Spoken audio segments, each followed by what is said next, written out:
Hello students, in this session I am going to discuss tricks to solve Jaldal method questions easily, because this is a little confusing part to the students from some basic principles and techniques of organic chemistry chapter. That is the reason today I am going to discuss this, and this video clears all your doubts regarding Jaldal method. Let us start the video. In Jaldal's method, mainly we do estimation of nitrogen. We are going to calculate the percentage of nitrogen. In Jaldal method, first what we do is we take Jaldal's flask, and in this Jaldal flask we take the organic rough diagrams I'll draw. Organic compound we take here, which is having nitrogen. So the compound which is having nitrogen, we are going to detect how much amount of nitrogen is present in this compound. We are going to find. Okay, so to this we add concentrated H2SO4. To Jaldal flask, what we add? Concentrated H2SO4 we add, and here we keep some cotton plug to avoid the bumping of the solution. And what happens here is nitrogen present in this organic compound reacts with a H2SO4, and to catalyze this reaction we use copper sulfate. And we not only copper sulfate, actually we use copper sulfate because it is little cheaper in cost, and we can use either mercury or selenium also as an catalyst. This also we can use as a catalyst, but these are like they accumulate in water and they create a pollution and all. That's why these are not preferable. And to maintain the solution, to increase its boiling point, we can use K2SO4 as an boiling point elevator, because we need with this K2SO4, what it does is this is a boiling point elevator, means which raises the boiling point of a solution from almost 180 degrees Celsius to 400 degrees Celsius temperature. It increases because such higher temperature are really required to convert nitrogen present in the organic compound into a stable form. So here nitrogen present in the organic compound reacts with this H2SO4. Nitrogen present in organic compound reacts with H2SO4 and it converts into ammonium sulfate. This ammonium sulfate we transfer. This is called what, students? Ammonium sulfate. Ammonium sulfate. This ammonium sulfate we transfer to a round bottomed flask. In this round bottom flask, already we keep NaOH. This is already having NaOH. We transfer this formed ammonium sulfate into this. So what we added here? We added ammonium sulfate. And what happens is both reacts. This we heat the solution diagram once go through the textbook. Both reacts and it releases ammonia gas. What it releases, students? It releases ammonia gas. Both ammonium sulfate and NaOH reacts and it releases ammonia gas. The released ammonia gas we pass into this we want to find. See, the main thing here we are doing is we are converting nitrogen present in our organic compound. So here the main thing is whatever the nitrogen present in the organic compound, that first we converted into ammonium sulfate. Later that ammonium sulfate reacted with NaOH and converted into ammonia. So the total nitrogen present in our organic compound we converted into ammonia. This is one part. Okay, from here you have to understand little more carefully, because this ammonia we pass into another conical flask. Here we pass into a conical flask. So in this conical flask we take standard H2SO4. What we take, students, here? Here we take standard H2SO4. What do you mean by standard H2SO4? We know this H2SO4 normality and volume. How much amount of H2SO4 we took, we know this, and how much normality we took and how much volume we took, we know that data.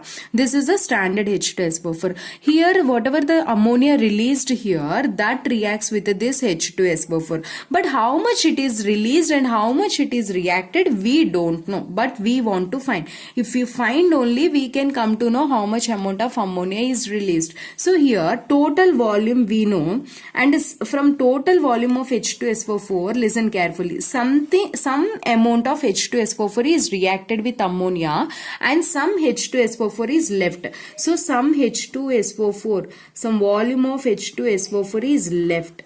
If we find this H2SO4 left, then from that we can find how much amount of H2SO4 is used in the sense that is reacted with ammonia. So first thing is we are going to find this H2SO4 left in this conical flask. How to find is, take this conical flask out. In this conical flask, first initially we took only H2SO4, but now this H2SO4 is reacted with ammonia and it formed what? Ammonium sulfate, and some amount of ammonium sulfate and something H2SO4 is left. Both are present in this. Now we do titration with NaOH. This we call it as back titration. Take burette and fill NaOH and start doing titration. Normally how we do acid base titrations, do a titration. Whenever we are doing titration here, this is also standard NaOH. It's a normality we know. What we know? Its normality we know and its volume we know.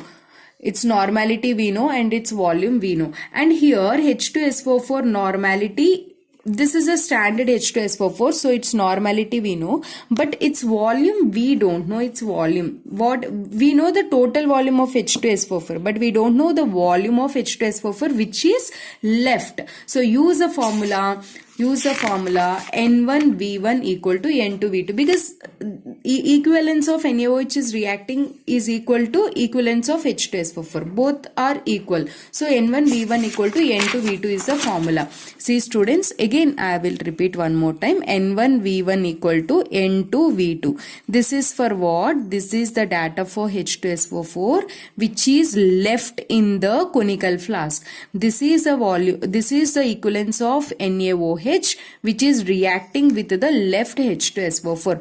Normality we know from the question itself, or this N2 also we know. This is the standard NaOH, it will be given in question, and volume of NaOH also it will be given in question. This is the value we can find actually from the burette reading. When we do experiment, this is the burette reading NaOH.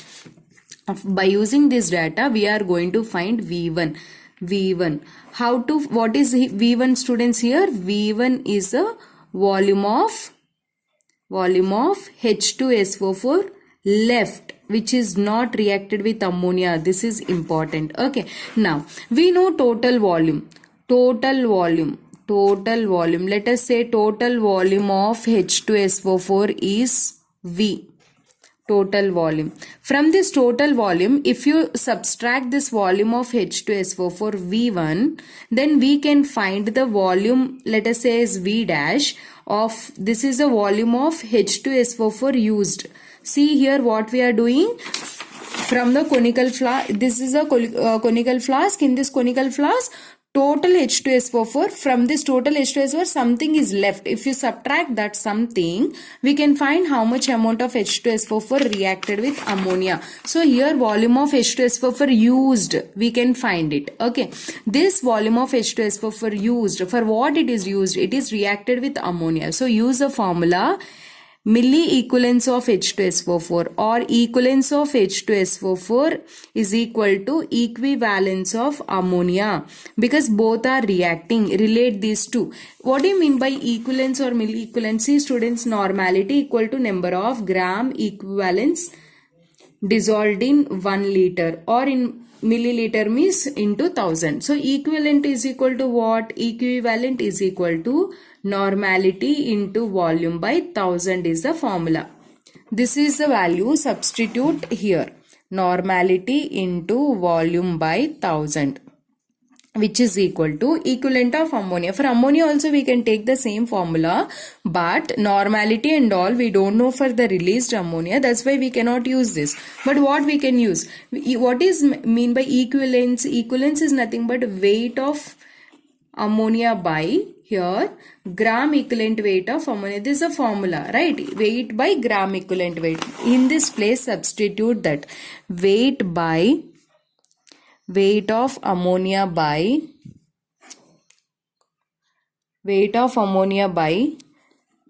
gram equivalent weight of ammonia. Now we want only to find weight of ammonia. We want to find only weight of ammonia. So weight of ammonia is equal to move all the terms that side. Then normality into volume into gram equivalent weight of ammonia by 1000. This is a formula. Clear? See here, normality we considered as N1 of H2SO4 and volume of H2SO4, that is used letter V dash we considered. This is a weight of ammonia. Here that is the reason we got 1000. In textbook, after seeing textbooks and all, some students feel confused from where this 1000 came, because in Dumas method we compare with 22,400 ml. Here why we got 1000 and all. Here 1000 is actually we got from the equivalence. This formula, from this formula we got the 1000 in the formula. See, clear students, this is the weight of ammonia. Now 17 grams of ammonia. Why 17 grams? Because 1 mole of NH3, what is the molecular weight? 17 gram. 17 gram of ammonia contains how much amount of nitrogen, students? 14 grams of nitrogen. 14 gram of nitrogen. 17 gram of ammonia contains 14 gram of nitrogen. Now, as per our formula, what we got here? N1 V dash into gram equivalent weight of ammonia by 1000. This is a weight of ammonia, right? This contains how many grams of, this is nitrogen. How many grams of nitrogen? Just do cross multiplication. N1 V dash into gram equivalent weight of ammonia is 17. Gram equivalent weight of ammonia, how much, students? 17. So substitute it. Its value is 17 by 1000 into what is there? 14 divided by 17. Just I did cross multiplication. 17 cancelled.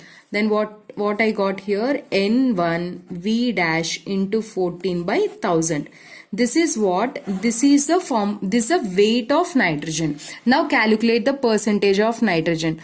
Percentage of nitrogen is equal to weight of nitrogen by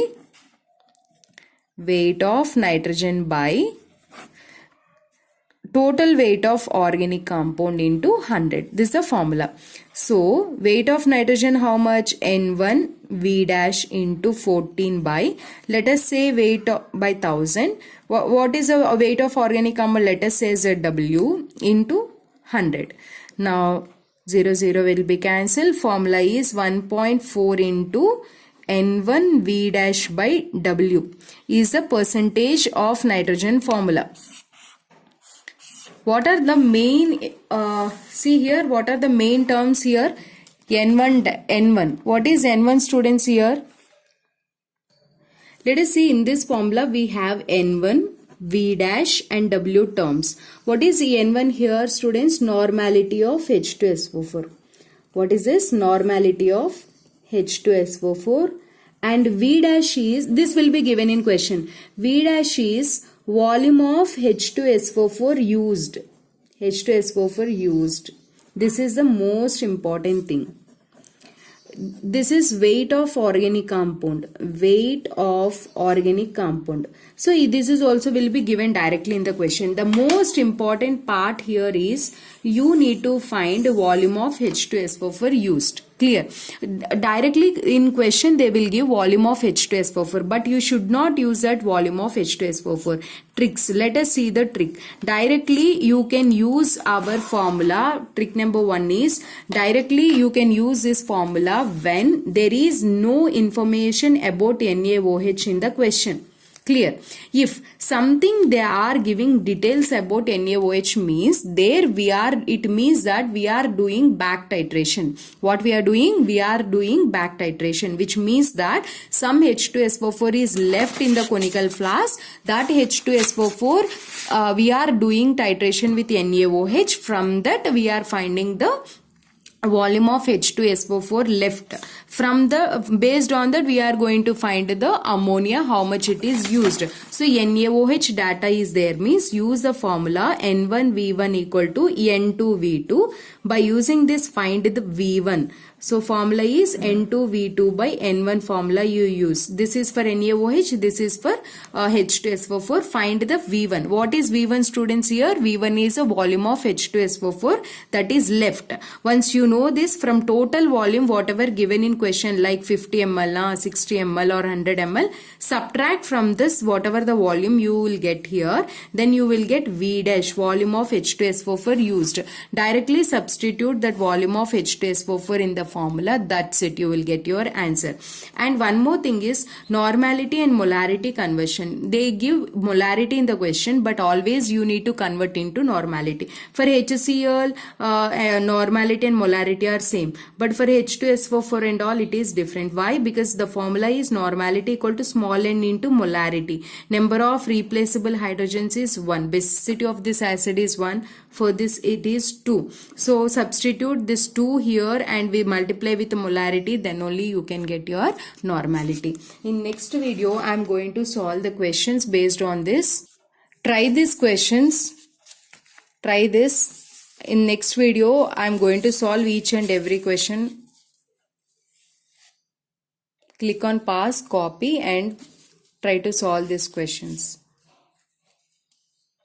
Okay, and one more point is this Jaldal's method is not applicable for the compounds here in which nitrogen is directly connected with oxygen, like nitro compounds it is not applicable, and azo compounds it is not applicable, and the compounds in which nitrogen is present in the ring itself. Nitrogen is present in the ring itself, ring like pyridine and all. This method, Jaldal method, is not useful for estimation of nitrogen because it is not convenient method for the conversion of nitrogen in the ring into ammonium sulfate. We cannot convert this into ammonium sulfate further into ammonia. This upon heating it will release N2 gas, not ammonia. That's why for these compounds Jaldal method is not applicable. I hope this video helpful for you and solve the questions. In next video I am going to give the solution. My name is Komali. I am your chemistry mentor. I thank you so much for watching.